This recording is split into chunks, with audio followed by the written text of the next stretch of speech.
الحمدللہ ہمیں بہت رسپانس ملا ہے. یعنی ماں مر گئی، باپ مر گیا، کوئی مر گیا، اس کو اشارے ثواب کرنا ہے. زندگی میں ان کے ساتھ بدتمیزی، بد اخلاقی ہوتی رہی. کسی محفل میں اللہ والے نے بتایا تو اب ہوش آیا کہ کیا کرنا ہے. تو ہر روز کر لیں، جمعرات کو کر لیں، 5 دن ہفتے کے بعد مہینے کے اندر کر لیں. 2 رکعت نماز نفل رضائے والدین، دونوں رکعتوں میں آیت الکرسی اور 3 بار اخلاص پڑھ لیں. سورۃ الاخلاص پڑھ کے ان کا ثواب حضور صلی اللہ علیہ وسلم کی حضور پیش کر کے اپنے ماں باپ کو دیتے رہیں.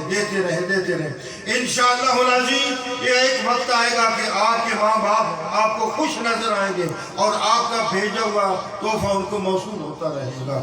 اللہ پاک آپ کے حال پہ رحم فرمائے، میرے حال پہ رحم فرمائے، رزق حلال عطا فرمائے، مرحوم کے بچوں کو صبر اتفاق عطا فرمائے، اور جن کے لیے ہم آئے ہیں اللہ ان کی اگلی منزل آسان فرما.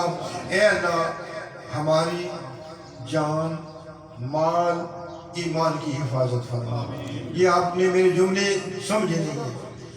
جان، مال، ایمان کی بھی حفاظت فرما. یہ بات میں ہم ایمان کی سلام بھیجتے